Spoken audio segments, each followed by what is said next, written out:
গতকাল বিকেল থেকে একটা খবরে ভীষণ তোলপাড় শুরু হয়েছিল চারদিকে। সেটা হচ্ছে উপদেষ্টা আসিফ মাহমুদ সজীব ভুঁইয়ার একটা ব্যাগে স্ক্যানিংয়ের সময় সেখানে পিস্তলের গুলি সহ ম্যাগাজিন পাওয়া গেছে। পিস্তল ছিল না, গুলি ভর্তি ম্যাগাজিনটা ছিল।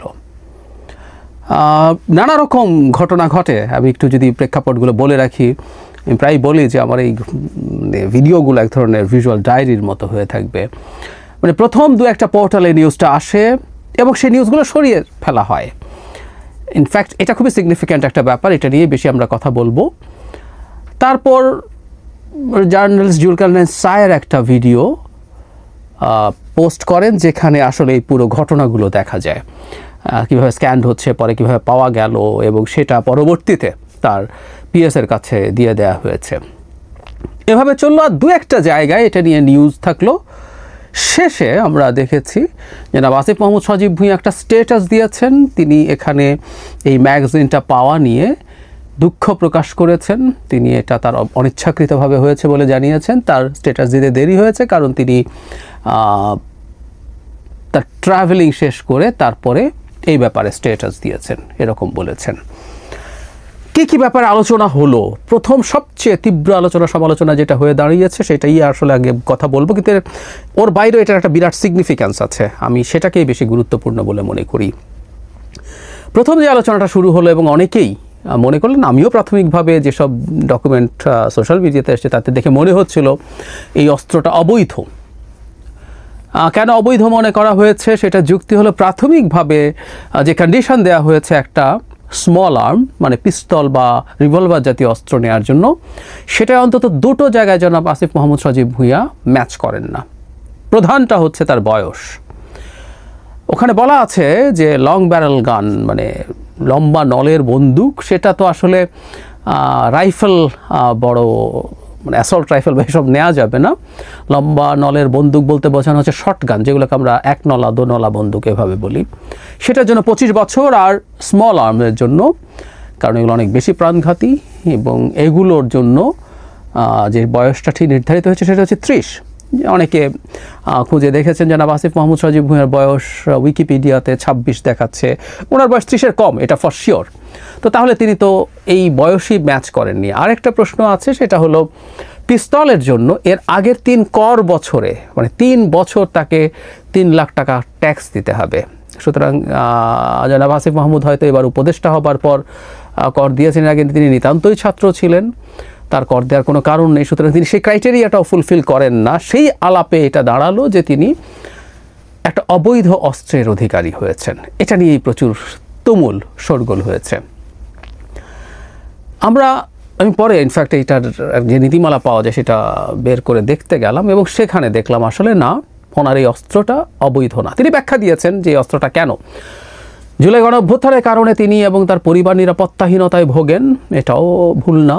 তাদের এই নিরাপত্তাহীনতা থাকতে পারে, সম্ভাবনা আছে। যদিও একজন উপদেষ্টার সেই ক্ষেত্রে তার নিরাপত্তা প্রোটোকল আছে, তিনি এবং তার পরিবারেরও আমি যতদূর জানি নিজের তার তো আছেই। হোয়াট এভার, তিনি এটা ফিল করতে পারেন এবং সেই কারণেই তিনি এই অস্ত্রটা কিনেছেন বলে বলেছেন। এখন আমরা যদি দেখি সেটা আসলে অবৈধ না, কারণ আর্টিকেল 32 এই যে ক্রাইটেরিয়া, এটার মধ্যেই আছে বিশেষ কিছু মানুষের জন্য। এই তালিকার মধ্যে দেখুন, এর মধ্যে কিছু মানুষের জন্য এই দুটো শর্তই, আয়করের শর্ত এখানে শিথিল করা আছে এবং বয়সের শর্ত শিথিল করা আছে। সুতরাং জনাব আসিফ মাহমুদ কত টাকা ট্যাক্স দিয়েছেন, তার বয়স কত, এটা ম্যাটার করে না পিস্তলটা কেনার জন্য। সুতরাং এটা একটা অবৈধ অস্ত্র না, এটা একটা বৈধ অস্ত্র। সমস্যা এখন তারপরে দুটো আছে, যেটা খুবই ভয়ঙ্কর। একটা খুবই ভয়ঙ্কর, ছোটটা হচ্ছে তিনি একটা ম্যাগাজিন তার ব্যাগে নিয়ে চলে এসছেন। এই ধরনের ভুল একজন উপদেষ্টার দিক থেকে কোনোভাবেই হওয়া উচিত না, এটা ফর শিওর। কিন্তু ভয়ঙ্কর দিকটা যেটা, সেটাও দেখলাম যে তাকে জিজ্ঞেস করা হয়েছে, তিনি অস্বীকার করেছেন, তিনি অস্বীকার করবেন, অস্বীকার করারই কথা। সেটা হলো নিউজ সরিয়ে ফেলা। খুবই খুবই অ্যালার্মিং একটা ব্যাপার। আমরা ধরে নেই যে একজন উপদেষ্টা এই ধরনের নিউজ ছাপবো না, এটা কেউ কেউ বোধ করতে পারেন, সেলফ সেন্সরশিপ যদি হয়। সেই ক্ষেত্রে না, নিউজ আসলে পাবলিশ করারই কথা না, এটা উপদেষ্টার নিউজ বলে কথা। কিন্তু নিউজ পাবলিশড হয়েছে, তারপর সরিয়ে ফেলা হয়েছে কয়েকটা জায়গা থেকে। জনাব আসিফ মাহমুদ সজীব ভুঁইয়া ব্যাখ্যা দেওয়ার পর সবাই এরপর একযোগে এটা নিয়ে নিউজ করেছে। এখন এই নিউজটাকে সরিয়ে ফেলা, এখন প্রাথমিক যেটা চিন্তা আমরা বলবো সেটা হচ্ছে খুবই সম্ভাবনা আছে, বা এই সম্ভাবনাটাই বেশি আমরা বলবো উপদেষ্টার পক্ষ থেকে বা তার যারা কর্মকর্তা বা লোকজন আছে তাদের পক্ষ থেকে মিডিয়াকে চাপ দিয়ে এটা সরানো হয়েছে। এটা হলো বেশি সম্ভাব্যতা। আরেকটা কেউ কেউ বলতে পারেন যে শেখ হাসিনার সময়ে নানা ক্ষেত্রে সঠিক রোল পালন না করা মিডিয়া এখন নিজেই অনেক বেশি সেলফ সেন্সরশিপ করে, ফলে তারা নিজেই সরিয়ে ফেলছেন। আমরা যদি বলি নিজেই সরিয়ে ফেলছেন, এটাও যদি হয়ে থাকে এই সরকারের সময়ে এসে একটা মিডিয়া এখনও সেলফ সেন্সরশিপ করতে হয়, এটাও খুবই নেগেটিভ একটা বিষয় সরকারের জন্য। আরেকটা সম্ভাবনা আছে, দুটো না তিনটে আসলে। মব তৈরি হতে পারে। আসিফ মাহমুদ সজীব ভুঁইয়ার সাপোর্টার কিছু মানুষজন গিয়ে যদি ওই জায়গাগুলোতে জড়ো হন, স্লোগান দেন, হুমকি দেন, হামলা করেন। আবার প্রধান উপদেষ্টার প্রেস সচিবের মতে এগুলো কিন্তু মব টব না, এগুলো প্রেশার গ্রুপ। তিনি রীতিমতো মিডিয়ার ক্ষেত্রে এই কথাটা ব্যবহার করেছেন যে তাদের উপরে যখন জনগণের উপরে যখন অপারেশন হয়েছিল তারা এখন প্রতিবাদ দেখাচ্ছেন, তারা প্রেশার দিচ্ছেন। তো মব না বলে মনে হয় অনেকে ফান করে বলছেন এখন প্রেশার গ্রুপ বলতে হবে। আসিফ মাহমুদ সজীব ভুঁইয়ার হয়ে যদি প্রেশার গ্রুপ মিডিয়াতে গিয়ে চাপ দেয় তাহলে কি হবে? আমি গত বেশ কয়েক মাসে অনেক মিডিয়াতে যাওয়া হয়, অনেক টিভিতে টকশো করা হয়, সেই কারণে খুব ভালোভাবে জানি যে অনেক টিভি চ্যানেল এই আলাপ করেন, এই কথা বলেন যে খুব মানে একটু স্পষ্টভাবেই বলেন যে তারা এখন, আগে একটা ব্যাপার ছিল যে সরকার কোন খবর নেবে নেবে না, কোনটার ব্যাপারে ক্ষুব্ধ হবে, তারা সরকারের কথা মাথায় রাখতেন। এখন মোটা দাগে সরকারের দিক থেকে কোনো সমস্যা করা হচ্ছে না, কিন্তু তারা এখন মবকে ভয় পান। কোন বিষয়ে কে কার হয়ে এসে ঝামেলা করবেন তারা নিশ্চিত নন। এইটার কারণে একটা সেলফ সেন্সরশিপ তৈরি হয়েছে। এটাও সরকারের জন্য খুবই খুবই ডিসক্রেডিটের ব্যাপার, কারণ এই মবগুলো তৈরি হওয়া এবং সেই মবের পক্ষে সম্মতি উৎপাদন তো সরকারের বাইরে আছে, সরকারের মধ্য থেকে হচ্ছে। জনাব Shafiqul Alam press secretary pressure group বলে এগুলোকে সম্মতি উৎপাদন করছেন, এগুলোকে অবৈধ কিছু, এগুলো নেগেটিভ কিছু, সেই জায়গা থেকে মানুষকে সরিয়ে আনার চেষ্টা করছেন। এটা খুবই খুবই ভয়ঙ্কর ব্যাপার। তাহলে আমরা এই ঘটনায় আসলে মূলত এই ব্যাপারটাই আমাদের কাছে সবচেয়ে বেশি দৃষ্টিগ্রাহ্য বলে মনে হয়। এই প্রসঙ্গে তিনি যদি এই কাজটা করে থাকেন, করেছেন বলে আমি ধরে নেই, আমি সেটা মনে করি, কারণ তার অনেক আচরণ অনেক দিন থেকে আমাদের কাছে একটা এই সরকারের উপদেষ্টা সুলভ নয়। বালখিল্য আচরণ বা বালখিল্য আচরণ তো করছেন এবং অত্যন্ত বালক সুলভ অ্যারোগেন্স অনেক ক্ষেত্রেই তার মধ্যে আছে। সুতরাং তিনি এই কাজ করতে পারেন, অ্যারোগেন্স, অ্যাগ্রেশন আছে, এগুলো সবই করতে পারেন। আমরা ছোট্ট একটা রিক্যাপ যদি করি, রিসেন্ট থেকে উল্টো দিকে যদি যাই, জনাব ইশরাকের সাথে অহেতুক একটা সংঘাতে তিনি জড়িয়েছেন। অবশ্য আমি আগেও বলেছি যে এই ক্ষেত্রে সরকারের সায় নিশ্চয়ই আছে, নাহলে তিনি করতেন না, কিন্তু তার জায়গা থেকেই এটা হয়েছে, তিনি এটা করেছেন। তার এপিএস, তার ব্যাপারে অভিযোগের তো সীমা নাই, তার এপিএস ভয়ানক দুর্নীতির জন্য অভিযুক্ত হয়েছেন, পদচ্যুত হয়েছেন, দুদককে গেছেন, দুদক তার দেশের বাইরে যাওয়া বন্ধ করেছে, তার মানে প্রাথমিক তদন্তে তারা খানিকটা সত্যতা তো পেয়েছেই। সেই জায়গায় জনাব আসিফ মাহমুদ সজীব ভুঁইয়ার ব্যাপারে কোনো ব্যবস্থা নেই। অনেকেই ফান করেন যে এপিএস খারাপ কিন্তু মন্ত্রী ভালো, উপদেষ্টা ভালো, অথচ এপিএসরা কাকে দিয়ে কাজ করাবেন বলে মানুষের কাছ থেকে টাকা নেন, দুর্নীতি করেন। এটা বুঝতে খুব বেশি জ্ঞানের দরকার নেই, একেবারে বেসিক কাণ্ড জ্ঞান দিয়ে বোঝা যায়। এর বাইরেও যেটা সবচেয়ে বেশি আলোচিত আমরা একটু স্মরণ রাখব, তিনি সেনাপ্রধানের ব্যাপারে একটা ইন্টারভিউ দিয়েছিলেন। আমি খুব বিস্তারিত আর ওদিকে যাচ্ছি না।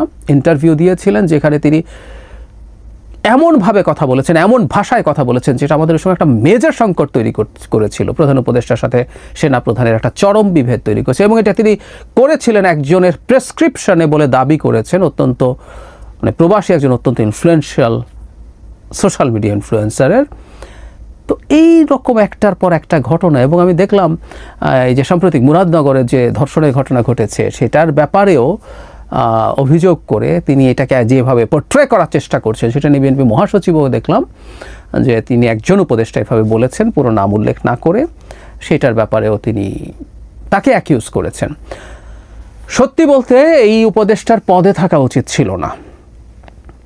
আমি অন্তত সেনাপ্রধানের ঘটনাটার পর বা এপিএসের ঘটনার পর এই উপদেষ্টার পদে থাকার কথা ছিল না, কিন্তু আমি খুব অবাক হয়ে দেখি কাউকে প্রধান উপদেষ্টা সরাবেন না। মানে খানিকটা শেখ হাসিনার মতো আচরণ আমি দেখি এখানেও।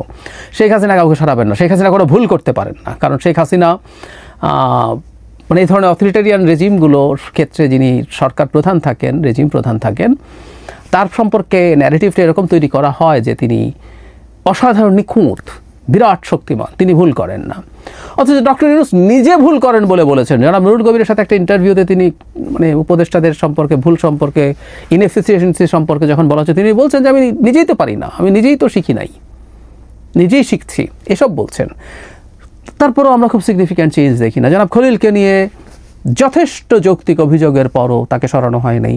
আসিফ মাহমুদ সজীব ভুঁইয়াকেও একই ব্যাপার, তাকে আসলে অনেক আগে সরিয়ে দেওয়া দরকার ছিল, বরং সেটা না করে শেখ হাসিনা মতো রাখছেন তো বটেই, তিনি তাদেরকে আরও প্রমিনেন্ট করে তুলছেন। বিএনপি যেহেতু পদত্যাগ চাইছে তাদের কাছে নিয়ে রাখবে। সুতরাং আমি মনে করি না যে কোনো পরিস্থিতিতেই আসলে এদেরকে আর সরানো হবে। আমরা ওনার সাইকোলজি বুঝে গেছি, কিন্তু আমরা মনে করি একটার পর একটা নেগেটিভস জনাব আসিফ মাহমুদ সজীব ভুঁইয়ার নামের সাথে যুক্ত হচ্ছে। আর পুরনো কথা, মাহফুজ আলম এখন খুব বেশি সরব নন, তারও খুব মারাত্মক কোনো ডিজাস্টার তিনি করেছেন তাও না, কিন্তু এই দুই ছাত্র উপদেষ্টাকে আসলে আরও অনেক আগেই বের করে দেওয়া দরকার ছিল। আরেকটা কথা বলে শেষ করি, এটা নিয়ে বিস্তারিত ভিডিও করেছিলাম। ছাত্র উপদেষ্টাদের নির্বাচন করা অনৈতিক। জনাব আসিফ এই প্রসঙ্গে আসলো বলে তিনি তার এলাকায় সরকারি নানান সুযোগ সুবিধা ব্যবহার করে বেশ নির্বাচনী কাজটা চালিয়ে যাচ্ছেন বলে খবর পাওয়া যায়। তারা একটা অধ্যাদেশ রেডি করেছিলেন, যেটা পাশ হয় না শেষ পর্যন্ত, কিন্তু উপদেষ্টা পরিষদ পাশ করেছিল, যেখানে তারা স্পষ্টভাবে অ্যাগ্রি করেছিলেন এই উপদেষ্টা পরিষদের কেউ পরবর্তী সংসদ নির্বাচনে অংশগ্রহণ করতে পারবে না। তারা বের হয়ে আসা উচিত, তাদেরকে বের করে দেওয়া উচিত, এবং তাদের থাকাটা এই সরকারের নিরপেক্ষতাকে যতই নির্বাচন ঘনিয়ে আসবে প্রশ্নবিদ্ধ করবে। সুতরাং এটা হওয়া উচিত। ডক্টর ইউনূস করবেন? উত্তর হচ্ছে না, তিনি কিছুই করবেন না। ডক্টর ইউনূস সম্পর্কে কেউ একটা কথা বলেন, শেখ হাসিনার সাথে ডিফারেন্স এরকম হাফান করে বলেন, ওনার অনেক ডিফারেন্স, কোনো সন্দেহ নাই, তাকে আমি তার সাথে তুলনা করছি, ব্যাপারটা এরকম না, কিন্তু এই পয়েন্টে ডিফারেন্সের কথা বলছি যে শেখ হাসিনা কথাই শোনেন না, ডক্টর ইউনূস কথা শোনেন অনেক কিছুই, কিন্তু অনেক কিছুই করেন না। উনি খুব আগ্রহ নিয়ে হয়তো শুনবেন। নিশ্চিতভাবে তিনি অনেক ক্ষেত্রে না, প্রায় সব ক্ষেত্রেই আলাদা, কিন্তু এই ক্ষেত্রে আসলে আমরা তাই দেখছি। আমরা বলি কিছু কিছু কথা শোনেন, কিন্তু কোনো জায়গায় তার খুব স্টাবার্ন অ্যাটিটিউড আছে। এটা হচ্ছে এই উপদেষ্টা পরিষদে কোনো পরিবর্তন বা কাউকে বাদ দেয়া, এই কাজটা তিনি করতে চান না। সুতরাং এভাবেই চলবে, এটা ধারণা করাই যায়।